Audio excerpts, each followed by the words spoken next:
Morning, good morning, good morning. You know what time it is. It's time for this week's motivational message with Dr. Rob. Hey, so the last couple of weeks, we've been talking a lot about following through, finishing strong. We have a lot of things that we do in our lives.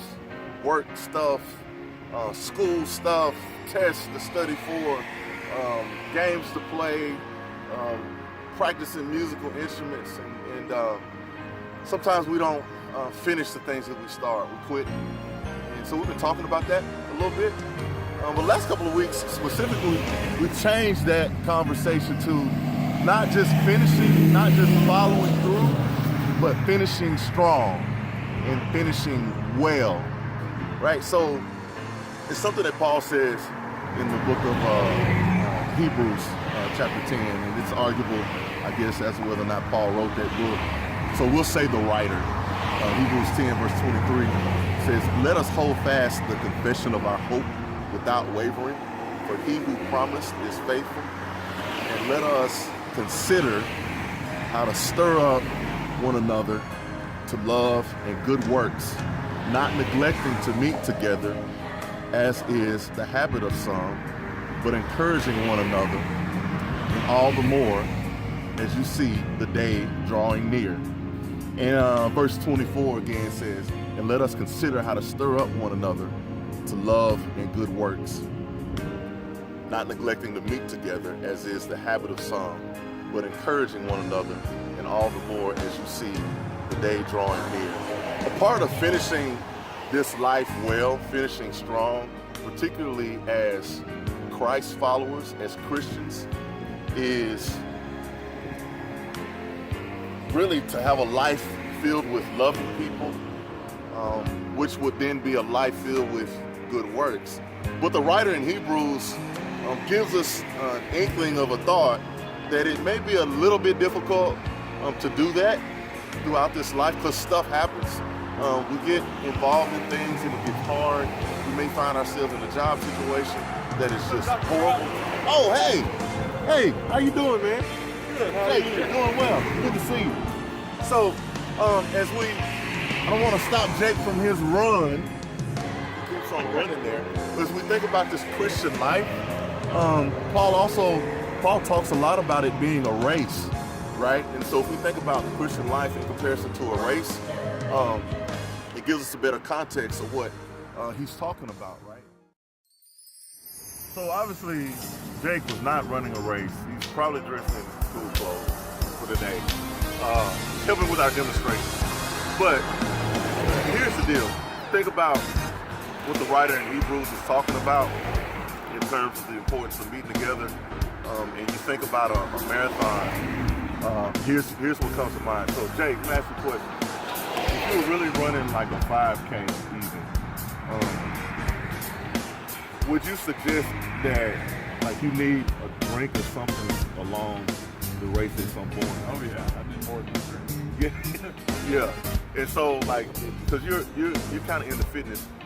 If there was a marathon, don't they have people positioned like throughout the marathon? Water, All kind of stuff. Why they do that, Jake? get to the race. To help you get through the race. Because, a lot of people could finish the race, but without that stuff, they would not finish well. Not everybody's going to win the race, but just because you don't win the race doesn't mean that you're not finishing well, right? So it takes the help of all these other people in a race, for particularly long distance races, which is what we're in life. We're in a long distance race. It's like a marathon, really life is. Like, we got to have people positioned strategically along the way to help us finish the race. And that's the thing that the writer's talking about in the book of Hebrews. He's talking about fellowshipping together and taking advantage of that. All the writer is saying is the Lord has structured his church and designed his church so that we meet regularly. Sunday meetings, and in our society in the United States, you got Bible studies on campus, small groups, in residence halls, people are having Bible studies in apartments. You got, if you're in a family age or an older single person, there are home groups and things like that, Bible studies, midweek Bible studies that you can go through. And even more importantly, we've got the Sunday worship.